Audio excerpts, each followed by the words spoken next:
Tank. We'll make his wish come true. Ugh, okay, have we got everything? Yeah, we got the tank and the gravel. We got plants, we got snails. The fish? Hold on, I think we're missing something. What's wrong? The circulation pump and the air pump. The what? Well, you see, a circulation pump moves the water up through the filter and then pumps it back into the tank. And the air pump puts air into the water and provides oxygen for the fish. Well, can't you set up the aquarium without one? Not if we want the fish to live. See, an aquarium system works sort of like our bodies. The waste and the impurities have to be filtered out, and the oxygen has to be put in. Listen, you stay here and help Robin set up the tank, and I will go get the other pumps. Fish need oxygen? Oh, let's move this over here.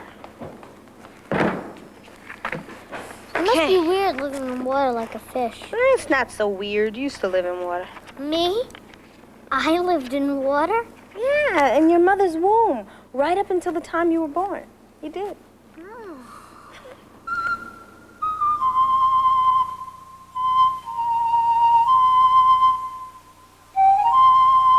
We begin our lives in water. Growing in the womb, we're surrounded by water that keeps us warm and gives us protection. It's the same for this chick and its waterproof egg. And this fish embryo.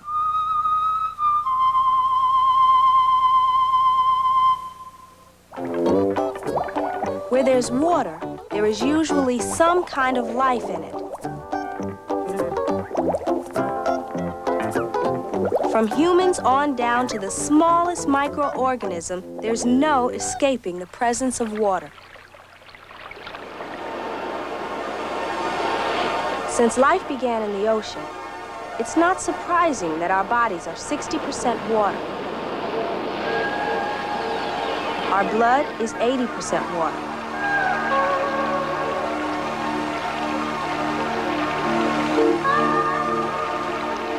This living river is circulated through the body hundreds of times a day by the pumping action of the heart. Arteries take the blood on its journey away from the heart. As it flows, the blood passes through smaller and smaller vessels. The smallest are called capillaries. As it travels, the blood will transport raw materials and oxygen to nourish every cell in the body.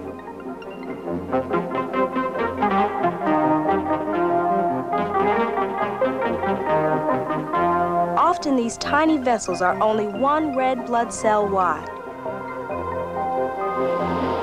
This is a drawing of a single red blood cell magnified many times. This red blood cell is releasing its cargo of oxygen through the capillary wall. The blood carries away waste products and carbon dioxide from the tissues.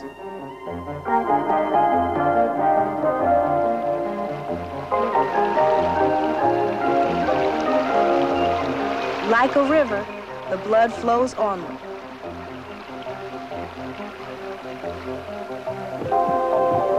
Through a system of capillaries and veins, it returns to the heart, and the cycle begins again. Wow, looks good.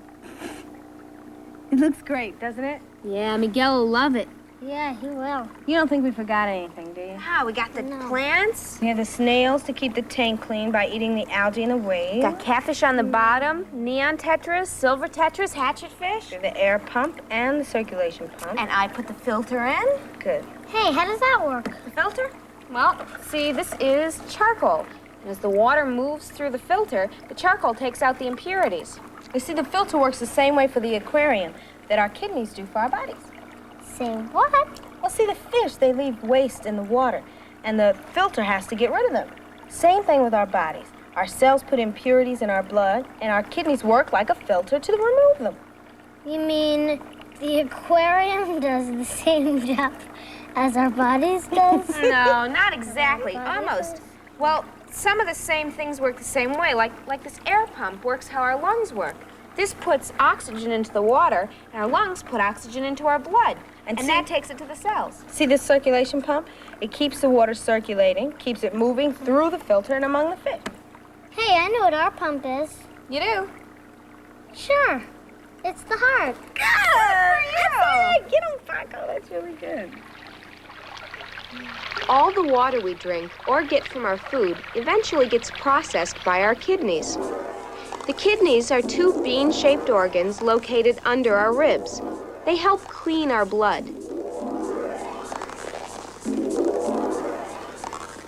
They work like a plumbing and filter system.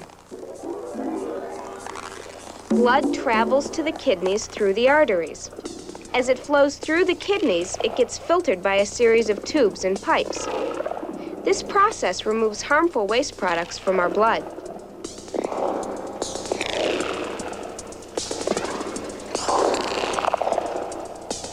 After the filtering is completed, the kidneys pump the refined waste out of the body through the bladder. When our kidneys don't work right, we have to find substitutes, like dialysis or other special devices that clean our blood in place of the kidneys.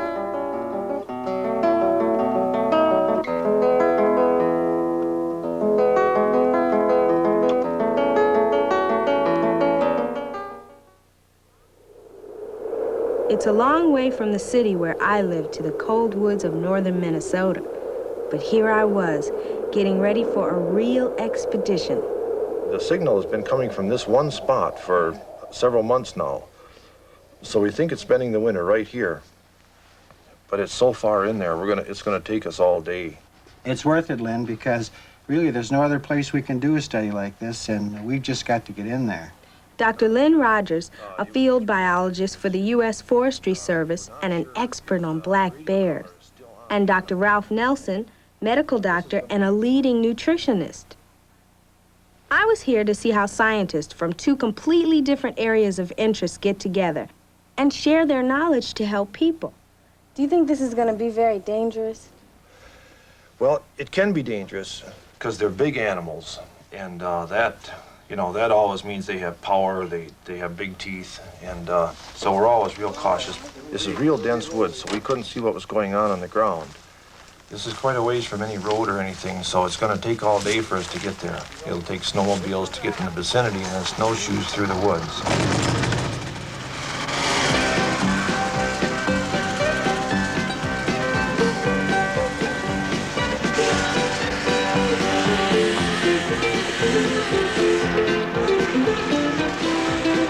What do you think the temperature is? About 10 degrees. Is that right, or is it colder? Yeah, I think it's colder. I think it's 5 below.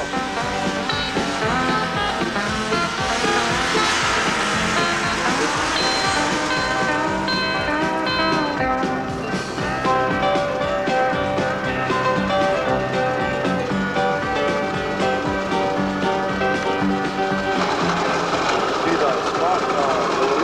I think that's right there. Does it look familiar? Yeah. Let's listen with receiver. What's this for? There's a radio on it. It's just like a little radio station. This is our receiver to pick up the signal. And then this antenna is directional. Keep turning. Okay. How's that? That's getting stronger. That's getting stronger. A little bit more. That sounds good. Okay, let's see where is that? How far do you think that is, though? Oh, I guess 2 or 3 miles yet.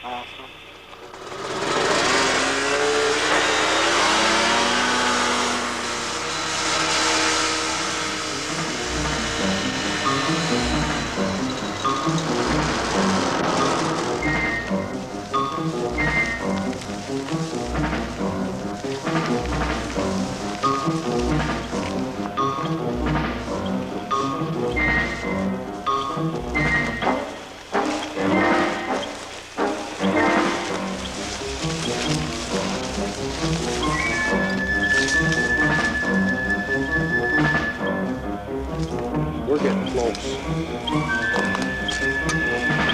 In fact, let's take the snowshoes off here. Okay. Because it's getting so dense out there. I think that we can just about it out. Better try to get something to put the syringe on right here. Dr. Rogers is going to give the bear a tranquilizer so we can get close. Are you scared? I just try not to wake him up.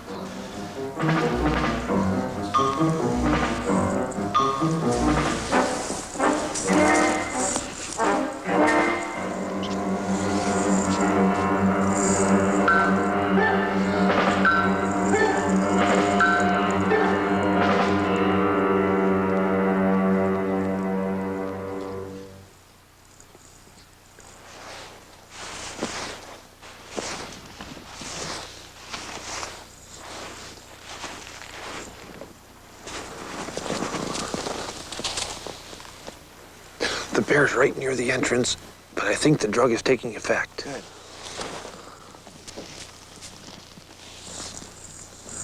Okay. Let's clear some of the snow away.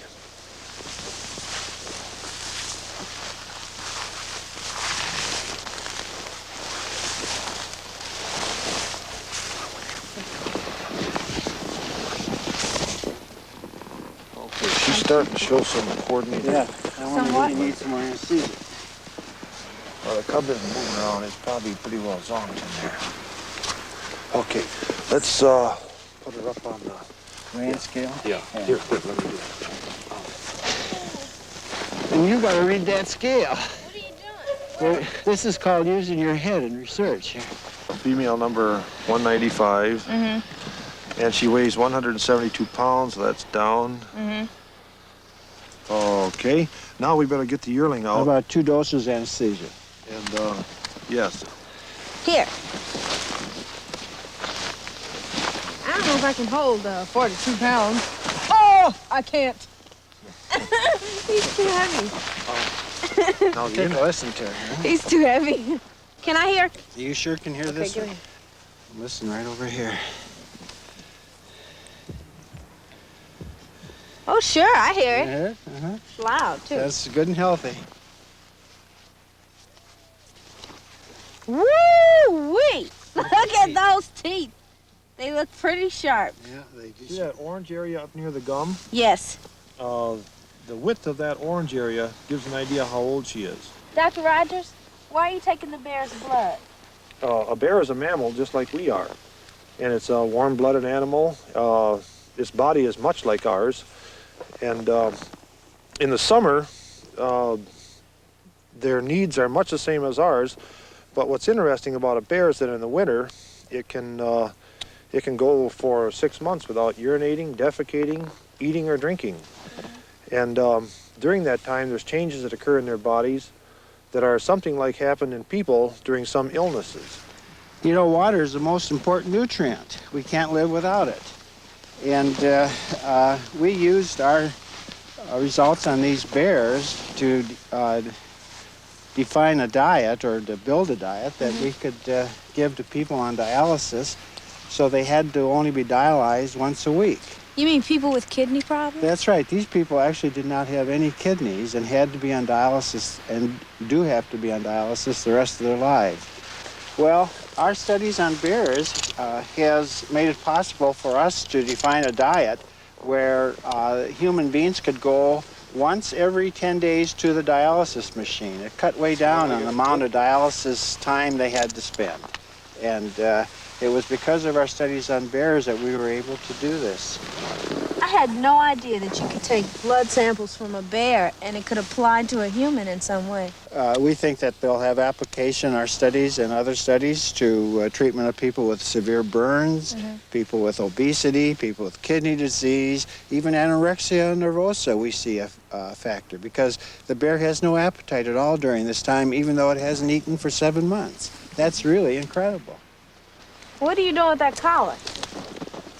With the collar, we'll radio track. See, this gives off a little beeping signal, and it also tells by the sound of the signal what the little bear is doing. After you put this radio on her, you gonna keep track of her and where she goes and what she eats and stuff? Yeah, and what we're learning from these bears is, first, what kind of habitats do they use and which ones do they avoid? The bears are starting to come out of the anesthetic now, so we want to get them in. If they wake up and find us here, of course, they'd be real afraid and want to run away. What we want is to have them wake up, be secure in their den, just like things were, so that they might have some memory of like a bad dream or something, but wake up and think, I'm home, there's no one around, everything's okay, and I'll just go back to sleep. So we better get them back in now. Right. Huh? We think that our studies out here near the Canadian border, you can see what a problem it is to get out here. If we didn't have people like Lynn and didn't have the rest of us interested in bears, these secrets would go on forever and we wouldn't know what the bear has to tell us. Yeah, it's a team effort. So if you have a lot of cooperation, then you come to an answer much quicker than if you have to do it all by yourself. That's the idea, yep.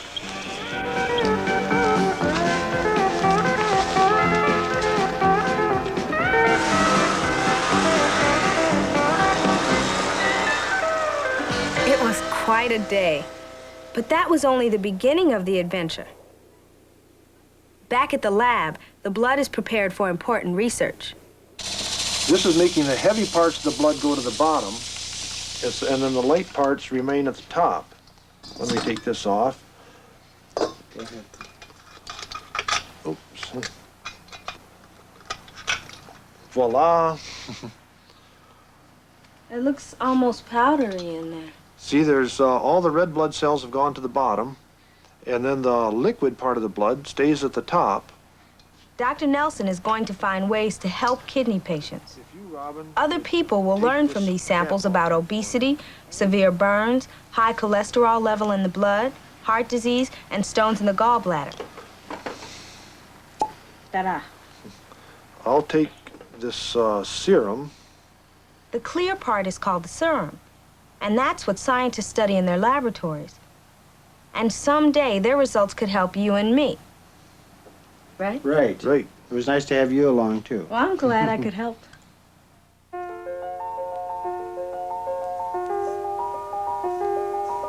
All animals need water.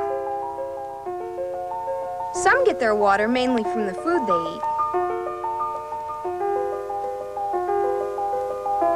Others get it from their mother's milk. But most of us need to drink water. Water helps carry away wastes and it cools the body.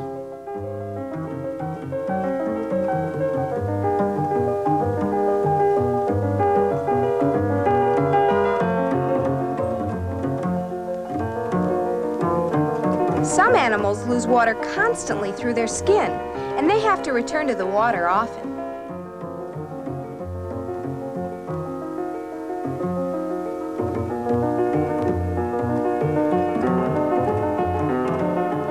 Life out of the water meant skin that was dry, but there was a disadvantage. Overheating.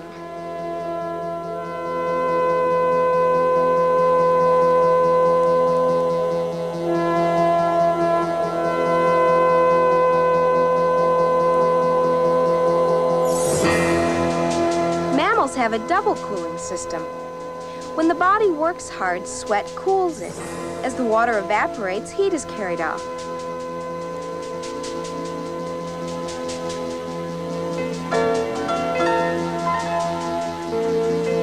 And with each breath, these athletes are losing water and heat through their mouths as their bodies cool. Brian Allen lost water through respiration when he pedaled all the way across the English Channel. The sides of his compartment were covered with the water vapor he exhaled. Up to 16 cups of water can be lost through 1 day of heavy exertion. And once you lose it, one way or another, you've got to put it back.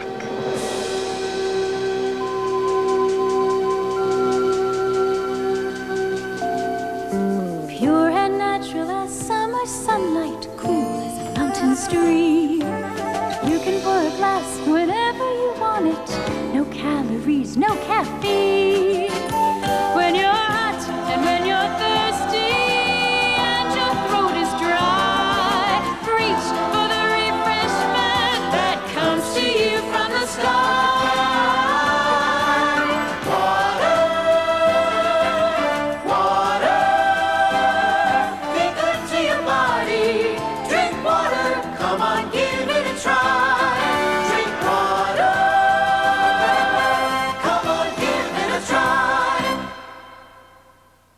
Whenever there's trouble, we're there on the double. We're the Bloodhound Gang. If you've got the crime, we've got the time. We're the Bloodhound Gang. Important computer tapes have been stolen from the Twins Research Foundation. Its president, John Frisbee, himself an identical twin, is ready to pay the ransom, but Police Lieutenant Smollett asks the gang for help. The money, wrapped in plastic, must be dropped into a trash barrel in the park by a child. Looks like I'm elected. It's freezing in the park the next morning. From their lookout spot, Ricardo photographs a strange woman dumping water into the trash barrel. At exactly 8 o'clock, Skip drops the money. Later, a garbage truck empties the barrel, and Smollett radios headquarters to tail the truck. Studying Ricardo's photos, Vicky realizes the strange woman is left-handed. Smollett reports that no money was found in the garbage truck. Gee. Another picture of the woman suggests the answer. In the cold, the money would freeze to the bottom of the barrel, and she could return for it later. Back to the park. The barrel is gone, but they find a souvenir pen from Bruno's restaurant and a hot dog man who saw the woman steal the barrel and heard her speak with a man's voice. That lady was no lady. This place is a morgue. Yeah, look at these prices. What happened? I tracked down Lieutenant Smollett. He was at Mr. Frisbee's. They're both coming right over. Hey, here comes Mr. Frisbee now. He can't be here this soon. And who's that?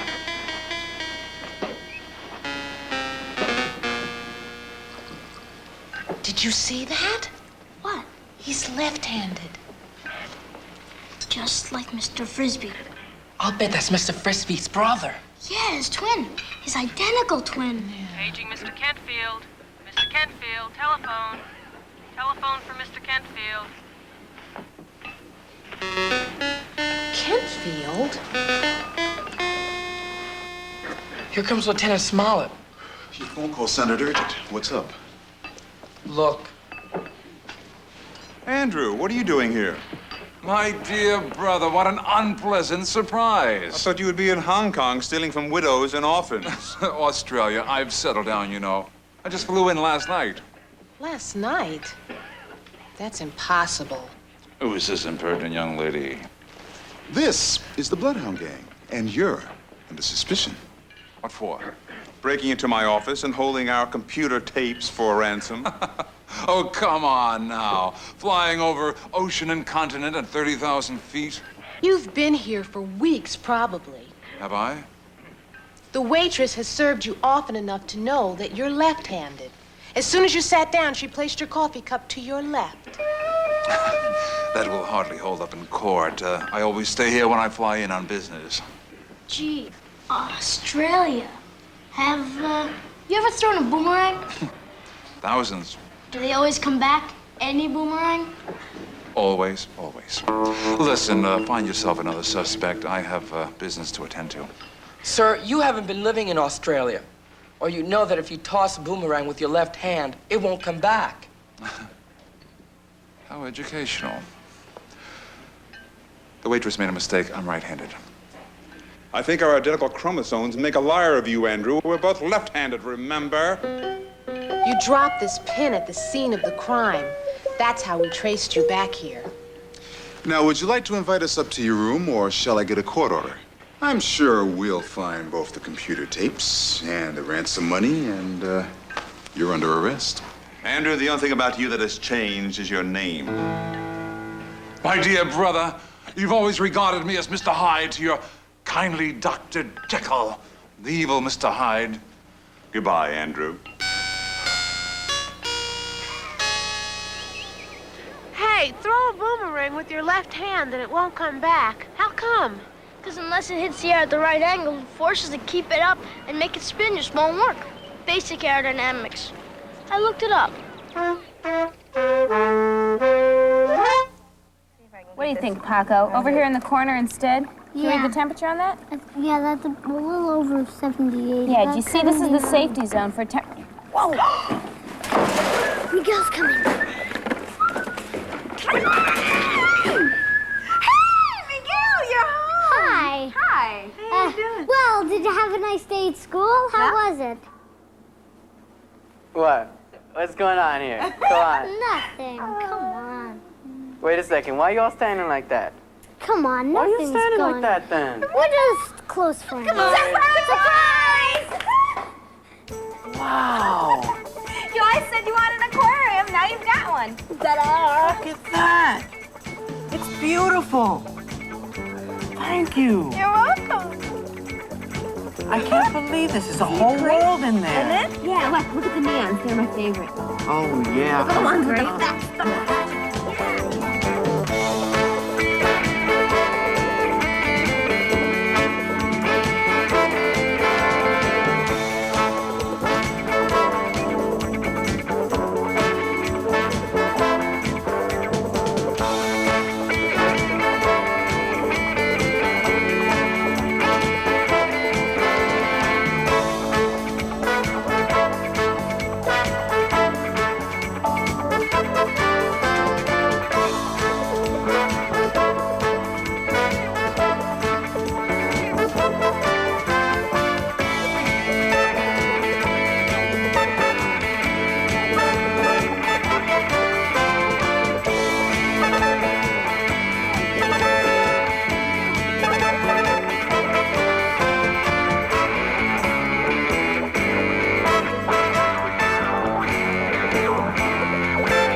One Contact is a production of the Children's Television Workshop.